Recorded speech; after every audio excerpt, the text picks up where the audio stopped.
देखो मैं खुद से तैयार हो गया हूँ। आप मुझे हमेशा तैयार करती हो, कितना आपको इतना सारा काम भी रहता है। आज देखो मैंने खुद से ड्रेस बना ली है, मैंने बाल भी बना लिए। हाँ हाँ बेटा, एक दिन तुम जरूर सब कुछ सीख जाओगे, पर तुमने बाल नहीं बनाए हैं। ये बाल तुमने सिर्फ खड़े कर दिए हैं, खड़े ही। लाओ इनको मैं ठीक कर दूँ। स्कूल में बच्चे तुम्हें चिढ़ाएंगे, कहेंगे कि जैसे तुम्हारे बाल में आग लग गई हो। अरे वाह, ये देखो ये बस हो गया। अब लगने लगे ना तुम अच्छे। अब ऐसे स्कूल चलोगे तो बुआ की नाक ऊंची होगी। लोग कहेंगे इतना सुंदर भतीजा है इस बुआ का। हाँ बुआ चलो, स्कूल चलते हैं। आपने मेरा बैग वैग तो सब पैक कर ही लिया है। चलो फिर चलते हैं, नहीं तो देर हो जाएगी, फिर मास्टर साहब गुस्सा करेंगे। हाँ चलो बेटा, जल्दी से तुम्हें छोड़ देती हूँ। फिर आकर मुझे भी स्कूल जाना है ना, अपने कॉलेज जाना है। वहाँ मैं भी नहीं तो अपने लेक्चर के लिए लेट हो जाऊंगी। आज तो मेरा टेस्ट भी है, मैंने तो कुछ पढ़ाई भी नहीं की है। अरे ए बच्ची ये, तुम ही रोज इसको तैयार करती हो। वो कहाँ है, मंथरा कहाँ गई? उनके पास टाइम नहीं है अपने बच्चे के लिए कि उसको थोड़ा तैयार वैयार कर दे। मेरी बेटी अपनी पढ़ाई लिखाई छोड़कर घर के काम में लगी रहती है। अरे तू ये सब करेंगे तो तू पढ़ेगी कब? तुझे भी तो अपना भविष्य बनाना है, और उनको क्या करना है? बच्चे भी नहीं संभाल पा रही है वो, कहाँ गई? अरे मम्मी यहीं कहीं होंगी, भाभी भी कोई ना कोई काम ही कर रही होंगी। आप बेकार में गुस्सा हो रही हो। मेरा भतीजा ही तो है, अगर मैं उसको तैयार करके स्कूल छोड़ दूंगी तो फिर क्या मैं उससे छोटी थोड़े हो जाऊंगी? कोई बात नहीं मम्मी, मैं ले जाती हूँ इसको स्कूल, छोड़ाऊँ उसको स्कूल के लिए। देर हो रही है, फिर आकर मुझे भी कॉलेज जाना है। हाँ हाँ जा, इसी उम्र से इसकी अम्मा बन जा तू। और वो जिसकी असली अम्मा है वो इधर उधर घूमे फिरे, आराम से मौज करे। हाँ खर्च उनका है, घर का काम करे, बच्चे संभाले, पता नहीं क्या करती रहती है दिन भर। बहू, ओ बहू, कहाँ मर गई? दर्शन दोगी कि अब पूजन वूजन करवाऊं, यज्ञ हवन करवाऊं, तब प्रकट होगी तुम? हाँ हाँ मेरी प्यारी बहन। अरे हाँ, अरे तुम्हें जो जरूरत हो तुम बताना मुझे। हाँ हाँ ठीक है, रखती हूँ, जरा रुक जाओ। बहुत इमरजेंसी कॉलिंग आ रही है अम्मा जी की। इनको कुछ इमरजेंसी है मुझसे। रुको तो जरा इनसे बात कर लूँ पहले मैं, तब तुमसे बात करती हूँ। अरे ओ मंथरा, अपना फोन रखो, मेरी बात सुनो ध्यान से। घर की कोई जिम्मेदारी वारी है तुम्हारे ऊपर कि खाली फोन से बतलाने के लिए इस घर में आई हूँ? अपना बच्चा पैदा किया है, उसकी भी फिक्र नहीं है तुमको? अरे क्या है मम्मी जी, जरा से मैं अपनी बहन से बात कर रही थी, आपसे बर्दाश्त नहीं हो रहा है। एक से एक बात, एक के बाद एक बात। अरे थोड़ा देर में अगर सबसे बात कर लेती हूँ, थोड़ी देर आराम कर लेती हूँ, तो उसमें आपका चला क्या जाता है? और फिर मैंने बच्चे पैदा करके अब उसको बड़ा तो कर दिया ना, अब आप लोग पाल पोस नहीं सकते क्या? पोता दिया है मैंने, वैसे ही इतना बड़ा काम किया है। और आप है कि मुझसे ये काम वो काम करवाती रहती है। जा रही हूँ मैं, कुछ देर तुम मुझसे बुलाना मत, बहुत थक गई हूँ, मैं थोड़ा आराम करूंगी। हाँ नहीं तो जब होता है तब ये अम्मा जी, ये कर दो वो कर दो, मेरी बेटी की पढ़ाई है, मेरी बेटी की लिखाई है। अरे क्या करेगी पढ़ लिख के? मैंने क्या किया है पढ़ लिख के? बच्चे ही पैदा किए, घर का काम कर रही हूँ ना, यही वो भी करेगी। तो फिर अभी से घर का काम क्यों ना सीखे? करे अपना घर का काम, क्या करेगी पढ़ लिख कर?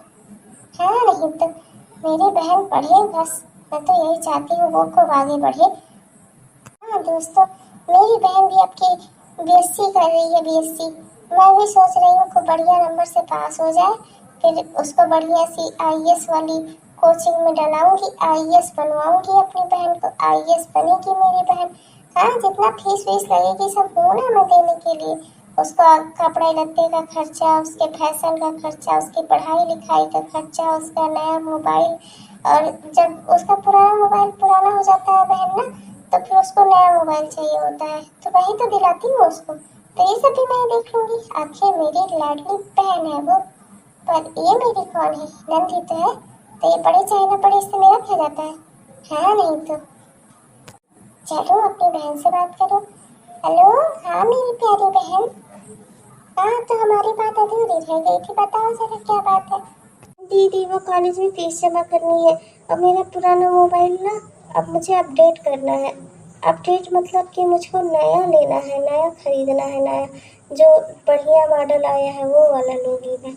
तो एक मोबाइल भी चाहिए अच्छा, तो इस सब की व्यवस्था कर दो दीदी। अरे तू चिंता मत कर बहन, सारे पैसे तेरे अकाउंट में पहुंच जाएंगे। तू बस खूब मन लगा कर पढ़, डीएम बन डीएम, डीएम डीएम। हाँ हाँ डीएम डीएम बन तू। अरे हाँ, आते समय फल लेती आना मेरे लिए, केला सेब संतरा अंगूर सब लेती आना। और ये मत कहना, आकर बहाना मत बनाना कि इससे ज्यादा मैं कैसे उठा कर लाती। हाँ, नहीं तो तेरी जैसी लड़कियां पता नहीं कितना ढेर सारा सामान ले आती है। और हाँ, अब कॉलेज जाने में चाहे तुझे थोड़ा देर ही हो, फल लेकर आना घर। जी अच्छा भाभी, मैं फल लेती हुई आऊंगी। अरे बुआ, ये लोग क्या कर रहे हैं? ये कैसी मंदिर है यहाँ? सांपों की पूजा कर रहे हैं। आज ये सब इतना सांपों को दूध क्यों चढ़ा रहे हैं बुआ? क्या है ये सब?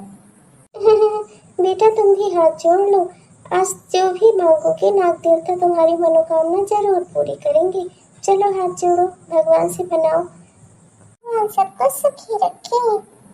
मेरी तो यही प्रार्थना है। आप बताओ ना कि आज के दिन ये सब क्यों करते हैं? हाँ बेटा, मैं तुम्हें जरूर बताती हूँ। आज नाग पंचमी है। नाग पंचमी के दिन नाग देवता की और भगवान शिव जी की पूजा करते हैं। उन्हें दूध चढ़ाते हैं, चना और लावा ये सब का भोग लगाते हैं। और हाँ, दूध चढ़ाकर भगवान शिव को प्रसन्न करते हैं और नाग देवता पर भी दूध चढ़ाते हैं। तो नाग देवता पर हम ओरिजिनल तो दूध चढ़ा नहीं सकते, इसलिए हमें यहाँ नाग देवता का मंदिर है, नाग देवता की मूर्ति बनी होती है। यहाँ पर भी हम दूध चढ़ाते हैं तो हमें उसी फल की प्राप्ति होती है जो हमें नाग देवता पर साक्षात दूध चढ़ाने से होती। अच्छा, तो हमें भी नाग देवता की पूजा करनी चाहिए। आज मंदिर में आकर नाग देवता पर दूध चढ़ाना चाहिए, मतलब इनकी मूर्ति पर दूध चढ़ाना चाहिए। और भगवान शिव को भी दूध चढ़ाना चाहिए, जिससे भगवान प्रसन्न हो और हमारे लिए सब कुछ अच्छा अच्छा करते हैं ना बुआ। और हाँ, इससे भगवान शिव प्रसन्न होंगे। तो आज के दिन मैं भी भगवान शिव पर दूध चढ़ाऊंगा और उनको चना और लावा का भोग लगाऊंगा और चना खाऊंगा भी। इतनी देर हो गई, इतनी देर से आई, कहाँ मंदिर में पूजा पाठ करने लगी थी और मेरे लिए फल लेकर नहीं आई तुम। और घर का भी कोई काम तो अच्छे से नहीं कर रही है। तुम्हारा मन आजकल काम में लग नहीं रहा है। वहाँ वहाँ दो तीन कमरे में तो ऐसी झाड़ू लगाई है कि कोने कोने में धूल ही धूल दिख रही है। अरे कब सीखोगी तुम? कौन सिखाएगा तुम्हें? हाँ, इतना इतना करवाती हूँ तब भी तुमसे कुछ नहीं होता। ढेर सारे बर्तन छोड़ रखे हैं, सब कुछ धो देना और जहाँ जहाँ बता रही हूँ वहाँ वहाँ जाकर फिर से अच्छे से झाड़ू पोछा लगाना। और ये पढ़ाई लिखाई का बहाना मुझे मत सुनाना। पढ़ो लिखो चाहे नहीं, पर काम सब होने चाहिए। जी भाभी, बस मैं जल्दी ही से खत्म करती हूँ, सारे काम जल्दी हो जाएंगे। अरे वाह, आज तो मैं बहुत खुश हूँ, इसीलिए मैंने आप सबको यहाँ बुलाया है। मुझे आप सबके साथ बहुत बड़ी खुशखबरी शेयर करनी है। शेयर मतलब आप लोग को बताना है, बताना। हाँ, बहुत जल्दी बता। खुशखबरी सुनने को तो मेरे कान तरस रहे हैं। क्या हुआ है बताना। वो हाईवे वाली जमीन हमको मिल गई क्या? बताना क्या हुआ है। अरे मम्मी जी, आप फिर से एक बार दादी बनने वाली हो। अभी अभी लैब से फोन आया था, रिपोर्ट आ गई है। और हाँ, तुम्हारा एक छोटा भाई आने वाला है। और वे अपनी सेवा करने के लिए अपनी बहन को भी बुलवाया था। लगता है तुम्हारे भैया का फोन आ रहा है। फोन कर रहे हैं, देखो तो जरा कि क्या कह रहे हैं। आने को मेरी बहन निकल ही गई होगी बस। Hello hello. हाँ हाँ, राहुल की मम्मी। अरे वो तुम्हारी बहन ने आने से मना कर दिया है। वो कह रही है उसके इम्तिहान है, वो आ नहीं पाएगी तुम्हारी सेवा करने। अब क्या ही कर सकते हैं, फिर जब उसने मना कर दिया तो मैं घर आ रहा हूँ वापस। तुम क्या कहूँ, किसी तरह मैनेज कर लो अपनी देखभाल खुद से। अरे क्या मैनेज कर लूं? अब इस समय में मेरी बहन मेरा साथ नहीं देगी तो सब कैसे होगा? अरे क्या हुआ भाभी, इतनी खुशी की बात है, आपकी आंखों में आंसू क्यों है? आप दुखी क्यों हो गए? क्या हुआ? मेरी बहन ने यहाँ आने से मना कर दिया। वो मेरी सेवा करने यहाँ नहीं आएगी। मैंने उसे इतना सब कुछ दिया, उसको मैं कितना अच्छा समझती थी। हर चीज उसके मुंह खोलने से पहले उसकी जरूरतें देख लेती थी। और वो मेरे साथ यहाँ आने से मना कर दिया। उसने इतने कठिन समय में मेरा साथ छोड़ दिया। अब मेरी देखभाल कौन करेगा? मेरे बच्चे का क्या होगा? अरे भाभी रो नहीं, आज खुशी का दिन है। आप क्यों चिंता करती हो? सब कुछ हो जाएगा। मुन्ने के समय में भी तो ऐसे ही हुआ था ना। हमारा राहुल आज देखो कितना बड़ा और अच्छा हो गया है। अब आप बिल्कुल भी चिंता मत करो, मैं और माँ मिलकर सब संभाल लेंगे। आप बिल्कुल टेंशन मत लो। हाँ, बहुत खुशी की बात है। हमारे घर में इतनी बड़ी खुशखबरी आई है, हमें किसी से कोई लेना देना नहीं है। कोई हमारी मदद ना करे तो क्या हुआ, हम तीनों तो हैं एक दूसरे के लिए। हम दोनों तुम्हारी मदद करेंगे, तुम हमारे परिवार का हिस्सा ही तो हो। जितना हो सकेगा हम लोग उतना करेंगे तुम्हारे लिए। तुम बिल्कुल भी चिंता मत करो। राहुल की तरह तुम्हारा जो भी दूसरा बच्चा या बच्ची होगी वो हमारी गोद में खेलेगा। हाँ भाभी, सब हो जाएगा। अब तो आपको कोई चिंता नहीं है ना। अब आप बिल्कुल भी चिंता मत करना। ऐसे टाइम में आपको चिंता करनी भी नहीं चाहिए। देखो तो अपनी बुआ के साथ कितना खुश है, उसकी गोद में आराम से सो गया। पर बुआ मेरी है, मेरे ही साथ रहेंगी हमेशा बुआ। मैं बुआ को किसी और की बुआ नहीं बनने दूंगा। ये मेरा छोटा भाई जरूर है, पर ये बुआ सिर्फ मेरी है। तुम सबकी बुआ होने से पहले ये मेरी नंद है। और नंद क्या, इसने बहन से ज्यादा फर्ज निभाया है नंद होने का। बहन, तुम्हारी वजह से आज मेरा बच्चा इस संसार में खुशी खुशी आया और सब कुछ ठीक हो रहा।